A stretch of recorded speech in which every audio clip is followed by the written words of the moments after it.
कार्यक्रम के पुण्यार्चक हैं आयोजक श्री दिगंबर जैन समाज C2A जनकपुरी नई दिल्ली, संरक्षक डॉक्टर SK जैन, सेठ धर्मचंद जैन, प्रधान राजेश जैन, उप प्रधान भीम सिंह जैन, सचिव राजेंद्र जैन, सह सचिव मनीष जैन, कोषाध्यक्ष कपिल जैन, भंडारी संदीप जैन, संयोजक सचिन जैन, पुनीत जैन, सुनील जैन, सदस्यगण अतुल जैन, पंकज जैन, सुभाष जैन, कुणाल जैन, अजय जैन, मितेश जैन, नवीन जैन, महिला मंडल प्रधान कविता जैन, कोषाध्यक्ष स्वाति जैन।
जल फल आदि साध सुचली ने आठों दर्भ मिलाए, अष्टम चित के राजकरण को जजो अंग बसुनाए। दाता मोक्ष के श्री नेमिनाथ जिन राय, दाता मोक्ष के श्री नेमिनाथ जिन राय। अरे राजुल करे पुकार रस्ते रस्ते, अरे नेमि गए गिरनार हंसते हंसते। बुद्ध विनाशन समताय रोग शोक संकटाय सर्व शांति पुष्टि कराय। श्री ऋषभादि 24 तीर्थंकर अष्टवर अनंतादि पंचपद ज्ञान चरित्राय। चतुर्निकाय देव 4 प्रकार विधायक समनष्टि संयुक्त ऋषि 24 देवी 3 रेमरंत बिंद दिक्पाल यंत्र संबंधी देव देवी सेवताय परम देवाय अर्घम निर्वामिति स्वाहा। परम पूज्य तपस्वी सम्राट आचार्य श्री श्रीमती सागर जी महाराज तिनके चरणों में जलादि महार्घ में वामदी स्वाहा। ओम ह्रीं परम पूज्य गुरुदेव आचार्य सिद्धांत सागर जी महाराज तिनके चरणों में जलादि महार्घ में वामदी। सिद्धांत सागर जी गुरु आपके बाल युगी कहलाते हो, जन जन को संस्कार देते गुरु सौभाग्य सागर जी हमारे।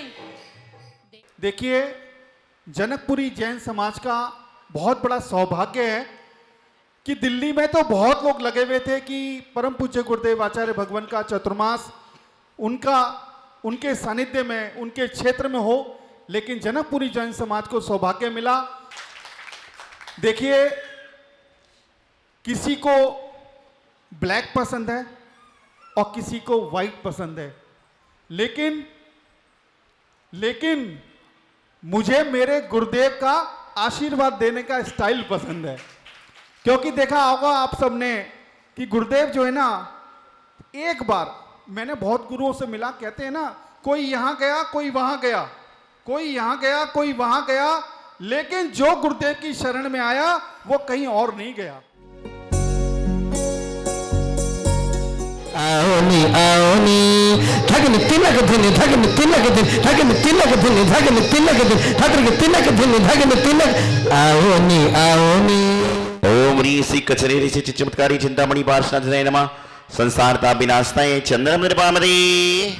दर्शन करवा मैं जासा हो, दर्शन करवा मैं जासा।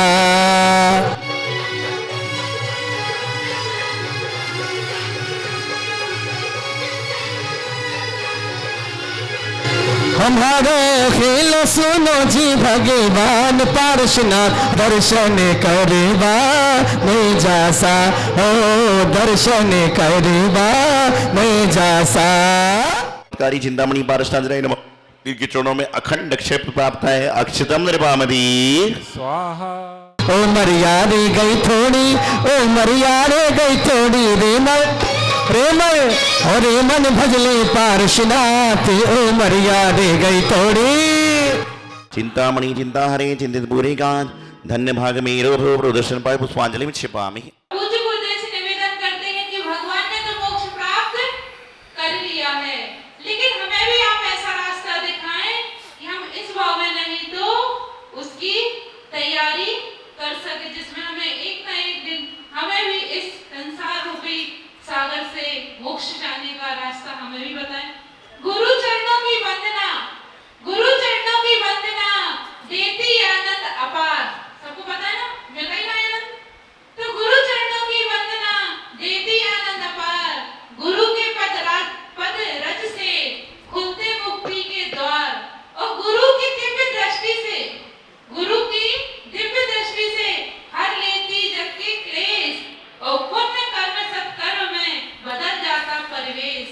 लोग कहते हैं कि सोना मिल जाएगा तो मेरे मन में संतोषी आ जाएगी, घर आ जाएगा तो मुझे शांति मिल जाएगी, मकान बन जाएगा तो मेरे जीवन में एक आनंद आएगा, व्यापार फैक्ट्री हो जाएगी तो मेरा जीवन ऐसा बन जाएगा। लेकिन मैं कहता हूं कि जिनके जीवन में पारसनाथ आ जाती हैं उनके जीवन की सारी चिंताएं समाप्त हो जाती हैं, क्योंकि नाम ही क्या है, कहते ना चिंतामणि है तो चिंता है क्या। वर्तमान काल में कौन से भगवान का शासन चल रहा है, भगवान महावीर स्वामी कि जिस तरह से आप लोग पिक्चर देखने जाते हो, कौन सी पिक्चर अच्छी लगती है। अब आप कहोगे महाराज जी हर आदमी की चॉइस है, सास को अच्छी लगती है जिसमें बहू की बुराई है, बहू को अच्छी लगती है वो जिसमें सास की बात है, बेटे को लगती है उसकी। लेकिन पूरा रेशो निकाला जाए तो सबसे ज़्यादा पिक्चरें आज भी चल रही हैं तो कौन सी चल रही हैं, जिससे फाइटिंग होती है, डिशुम होती है, झगड़ा होता है ना। तमिलनाडु पर जो बाहर की पिक्चरें चल रही हैं, क्यों कि कहते हैं कि पिक्चर कैसी भी चले, हजारों लोग रहें, लेकिन जीतता कौन है। हीरो को हिंदी में क्या बोलते हैं, नायक। क्या होता है कि खलनायक बहुत सारे होते हैं लेकिन जीतता कौन है, नायक है। उसी प्रकार से हमारे पारसनाथ भगवान के जीवन में एक जीवन में नहीं बल्कि 10 भव तक क्या हुआ, उपसर्ग हुआ। और कमठ ने क्या किया उनसे, शत्रुता नहीं बैर। ध्यान रखना, आज एक अच्छी बात बताऊंगा आपको कि शत्रुता और बैर में बड़ा अंतर है। शत्रुता वह होती है जो दोनों ओर से होती है और बैर वह होता है जो मात्र एक तरफ से होता है। कमठ को बैर था, पारसनाथ भगवान को कोई बैर नहीं था, पारसनाथ भगवान को कोई शत्रुता नहीं थी, क्योंकि उन्होंने सबके बैर छोड़ रखे थे, सब कुछ छोड़ रखा था। नहीं तो लोग बोलते कमठ और पारसनाथ की शत्रुता थी, शत्रुता तो होगी तो दोनों में झगड़ा होगा, लेकिन यहां पर क्या था, सिर्फ बैर था। और बैर एक तरफ से होता है, राग एक तरफ से होता है, लेकिन बैराग्य जो होता है वह कोई भी व्यक्ति धारण कर सकता है। बैराग्य समझते हो क्या होता है, बैराग्य समझते हो, बैराग्य बैराग कौन सा है कि आपने, जरूरी नहीं कि महाराज बन गए तो बैराग हो गया। बैराग वह है कि जहां पर आपने राग को तिलांजलि दे दी, अभी थोड़ी देर के लिए आप भी बैरागी हो। क्यों, घर का त्याग किया, कहीं ना कहीं भोजन का त्याग किया, मकान का त्याग किया, तो राग छोड़ा है तो थोड़ी देर के लिए बैराग्य का अनुभव किया। आप सोचो यहां पर कितना सुकून है, बच्चा परेशान नहीं कर रहा कि मेरी चॉकलेट नहीं आई, घर वाले नहीं बोले दूध नहीं आया। तो इसी प्रकार से पूरे जीवन भर यहां बैठ जाओगे तो सुकून सकन की जिंदगी करोगे। हम लोग यही काम करके आए हैं सारा, ये कोई बोलने नहीं आता कि हमारे लिए दूध नहीं लाया, चाय, कोई बोलने नहीं आता, क्यों कि सब छोड़ दिया। तो राग से जो बैराग की ओर बढ़ता है उसके जीवन में बीत रागता अपने आप आ जाए तो कोई बड़े आश्चर्य की बात नहीं है। तो पारसनाथ भगवान मंदिरों में यदि 5 प्रतिमा हैं तो उसमें एक प्रतिमा पारसनाथ भगवान की जरूर होगी। आज मुझे बताइए, आप इतने सारे व्रत करते हो, कभी आपने भगवान महावीर स्वामी के नाम से कोई व्रत किया? नहीं है। मुनिश्रुतनाथ भगवान के नाम से व्रत किया? नहीं है। किसी भगवान के नाम से कोई व्रत नहीं बना। लेकिन यदि संपूर्ण 24 भगवान में किसी भगवान के नाम के व्रत है तो वह पारसनाथ भगवान के नाम का रवि व्रत होता है, जो महिलाएं कई सालों से करती आती हैं कि 24 भगवान में एकमात्र तीर्थंकर ऐसे हैं जिनके नाम से रवि व्रत है।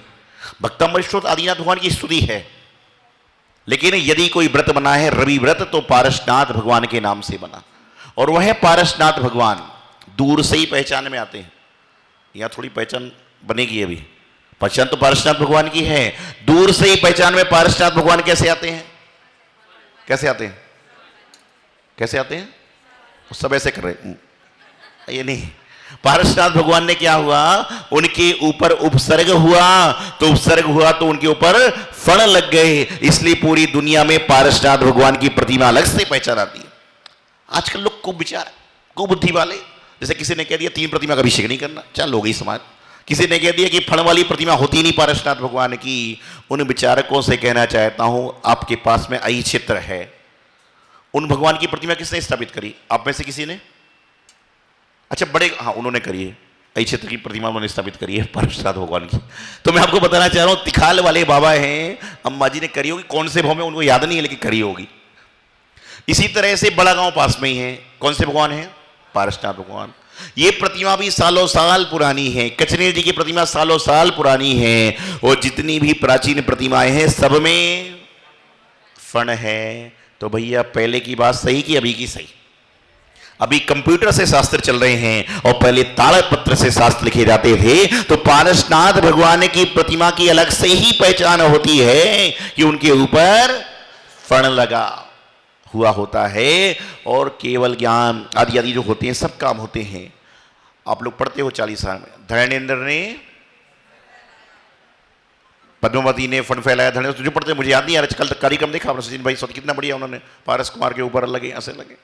हर बच्चा सोचा था मैं पारस बन जाऊं, कम से कम थोड़ी सेवा तो हो जाएगी। चलो, तो मैं आपको बताना चाह रहा हूं जीवन में कि ऐसे ऐसे अवसर बहुत आते हैं, लेकिन जो मंदिर जी में प्रतिमा होती है पारसनाथ भगवान की, वो दूर से पहचान में आती है। फल कौन कौन सी प्रतिमाओं पे है? पारसनाथ जी पे और सुपारसनाथ जी पे। कितने ज्ञानी आदमी हैं सारे। क्यों है? क्यों है? क्योंकि उनके ऊपर उपसर्ग हुआ, और जिन्होंने उपसर्ग को सहन किया, ऐसे वर्तमान में 3 तीर्थंकर हैं, सुपारसनाथ जी, पारसनाथ जी और महावीर भगवान जी। तो पारसनाथ भगवान का जो निर्वाण कल्याणक महोत्सव मना रहे हैं, भगवान ने तो सप्तमी के दिन सम्मेद शिखर जी से मोक्ष पधार गए, लेकिन उनका मोक्ष जाना हम सभी के लिए आनंद देने वाला हो गया। आज उनके मोक्ष जाने के बाद मैं आपको बार बार एक बात कहता हूं कि जैन आगम ही एक ऐसा आगम है जहां पर मृत्यु को भी महोत्सव माना जाता है। प्रत्येक भगवान के निर्वाण कल्याणक पर लोग निर्वाण लड्डू को चढ़ाते हैं, निर्वाण लाडू अर्पित करते हैं और महोत्सव मना जाते हैं। अन्य संप्रदाय में ऐसा कहीं नहीं है, हर जगह सिर्फ जन्म का उत्सव है, लेकिन यहां पर मृत्यु महोत्सव है। क्यों है? क्योंकि यदि महोत्सव मोक्ष कलंक नहीं होता तो पारसनाथ भगवान को या 24 भगवान को लोग मानते, लेकिन ऐसा नहीं मानते। तो प्रत्येक घर में पारसनाथ भगवान की प्रतिमा है, और प्रत्येक तीर्थंकर को लोग शांतिनाथ भगवान को कहते शांति को देने वाले हैं, नेमिनाथ भगवान को कहते राहु ग्रह के निवारक हैं, आदिनाथ भगवान गुरु ग्रह को देने वाले हैं। लेकिन पारसनाथ भगवान कई नामों से जाने जाते हैं, चिंतामणि पारसनाथ, सबलिया पारसनाथ, कलिकुंडन पारसनाथ, संकट मोचन पारसनाथ। 108 नाम से भी ज्यादा लोगों ने उनकी उपाधि से उनकी पूजन करते। यदि आज भारत देश में लाखों की तादाद में मंदिर हैं तो कोई बड़े आश्चर्य की बात नहीं है कि करोड़ों की तादाद में उसमें पारसनाथ भगवान की प्रतिमा होगी, क्योंकि हर मंदिर में 1 2 4 5, आपके यहां बेदी 3 है लेकिन प्रतिमाएं 5 हैं, एक एक बेदी में 2 प्रतिमाएं। क्यों? क्योंकि पारसनाथ भगवान किसके नाथ हैं? मेरे कि आपके? एक पत्नी कुछ बोली नहीं पा रही है, क्योंकि बोले परसों नरसों तो बोला था कि तुम्हारे नाथ कौन से हैं। अरे वो नाथ तो ग्रस्त के हैं, लेकिन ये नाथ किसके हैं? ये संसार से छुटाने वाले हैं। पारसनाथ ना तो मेरे हैं ना आपके हैं, बल्कि पारसनाथ तो जन जन के हैं, इसलिए वह चिंतामणि पारसनाथ हैं। और पारसनाथ कब थे? ना पारसनाथ जी कल थे, ना पारसनाथ जी परसों होंगे। पारसनाथ भगवान तो आज थे, आज हैं और आज ही रहेंगे, क्योंकि कल आप आओगे तो कल में भी आज है और परसों में भी आज है, और आज के हैं, आज के हैं और आज के ही रहेंगे। श्रद्धा से कहिए। और मैं आपसे आज एक बात कहना चाहता हूं, प्रत्येक व्यक्ति को जीवन में एक बार कचनेर जी जाना ही चाहिए। हमारी तो जीवन का सारा हिसाब किताब वहां जाके बदल गया।